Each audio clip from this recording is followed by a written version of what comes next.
Assalamualaikum warahmatullahi wabarakatuh. Selamat pagi anak-anak. Bagaimana kabar kalian hari ini? Semoga semuanya sehat ya. Amin. Sebelum memulai pembelajaran, marilah kita berdoa menurut agama dan kepercayaan masing-masing. Berdoa mulai.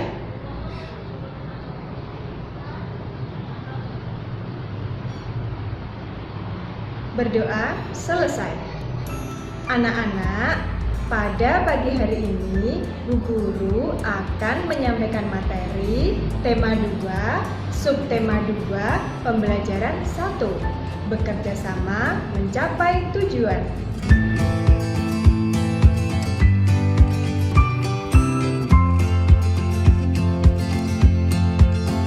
Ayo, siapa yang masih ingat kapan negara Indonesia merdeka? Iya, betul sekali. Pada tanggal 17 Agustus 1945.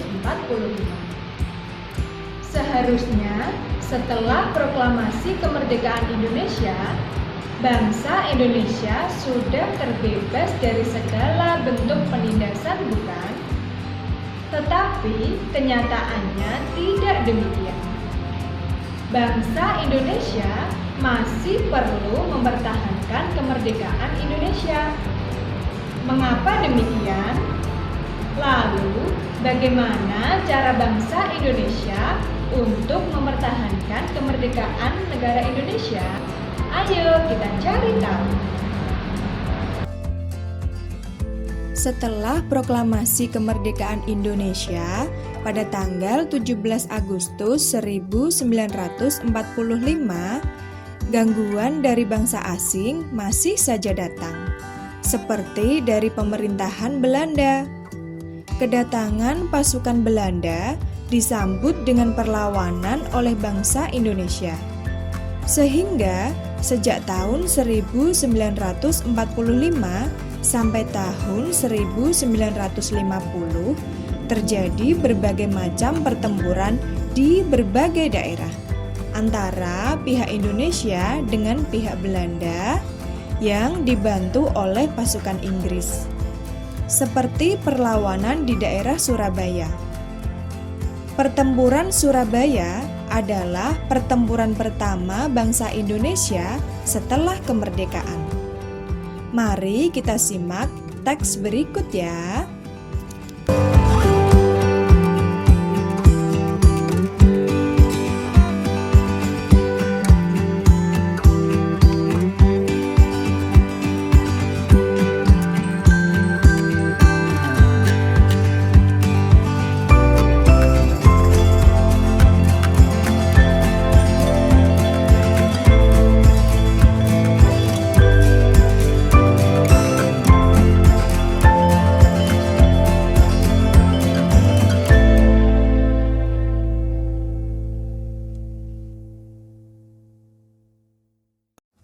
Setelah membaca teks yang berjudul Pertempuran Surabaya, maka kalian buatlah peta pikiran dengan memperhatikan WH question. Apa saja sih WH question itu? Yang pertama, what? Artinya apa? Kata tanya apa menanyakan tentang benda. Yang kedua, why? Artinya mengapa? Kata tanya mengapa menanyakan tentang sebab atau alasan. Yang ketiga, who, artinya siapa. Kata tanya siapa menanyakan tentang orang. Yang keempat, where, artinya di mana. Kata tanya di mana menanyakan tentang tempat. Yang kelima, when, artinya kapan. Kata tanya kapan menanyakan tentang waktu. Dan yang terakhir adalah how, artinya bagaimana. Kata tanya bagaimana menanyakan tentang cara atau keadaan.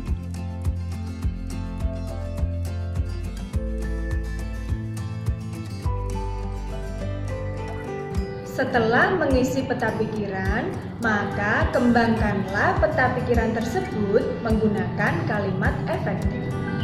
Apa sih kalimat efektif?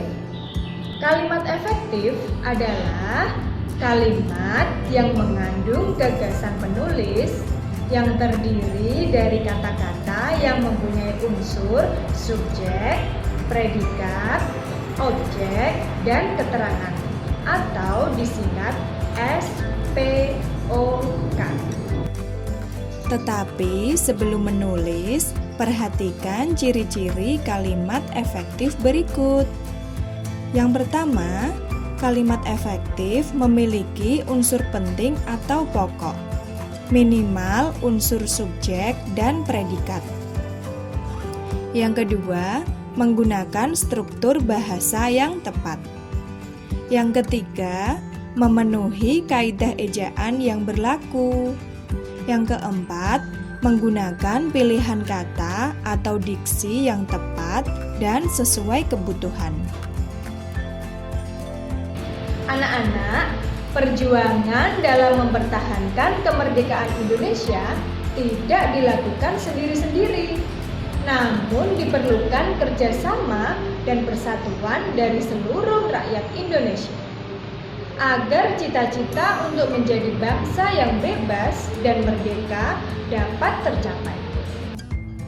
Masih banyak perjuangan lain yang dilakukan di berbagai daerah, misalnya Pertempuran Ambarawa yang dipimpin oleh Jenderal Sudirman, Pertempuran Medan Area, Bandung Lautan Api, agresi Belanda I yang terjadi di Jawa dan Sumatera, dan agresi Belanda II atau Operasi Gagak. Selain itu, perjuangan dalam mempertahankan kemerdekaan dilakukan dengan strategi dan tergantung kondisi daerah masing-masing. Tahukah kalian?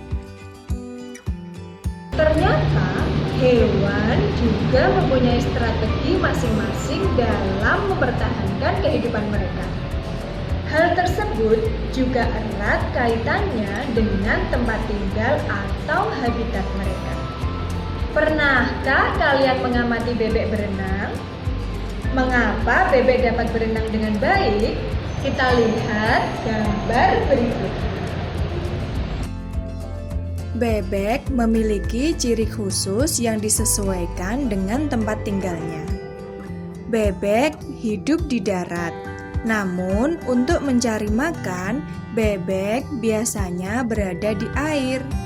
Ciri khusus yang dimiliki bebek untuk mencari makan berupa paruh yang agak panjang dan lebar pada bagian ujungnya. Bebek mencari makan di air seperti kolam, sungai, sawah, atau danau yang dangkal. Bulu bebek dilapisi oleh minyak, sehingga tidak basah jika terkena air. Ketika bebek keluar dari air dan berada di darat, bebek biasanya mengibas-ngibaskan bulunya sehingga air yang menempel di tubuhnya keluar. Selain itu, bebek juga memiliki ciri khusus lainnya, yaitu selaput pada kakinya. Selaput tersebut digunakan untuk berenang. Selain bebek, hewan-hewan yang ada di sekeliling kita juga mempunyai keunikan dan keistimewaan atau yang disebut ciri khusus. Misalnya adalah ikan memiliki insang untuk dapat hidup di air. Cicak memiliki perekat pada kakinya untuk dapat menempel di dinding. Cicak juga memiliki lidah yang panjang dan lengket untuk menangkap serangga sebagai makanannya. Ayam memiliki cakar yang fungsinya untuk mengais makanan dan juga untuk perlindungan diri. Bagaimana anak-anak? Sudah paham kan? Anak-anak, untuk lebih memantapkan materi, kalian kerjakan buku tema halaman 46 sampai halaman 50. Baiklah anak-anak, demikian yang dapat Bu Guru sampaikan pada hari ini. Semoga bermanfaat dan selamat mengerjakan. Assalamualaikum warahmatullahi wabarakatuh.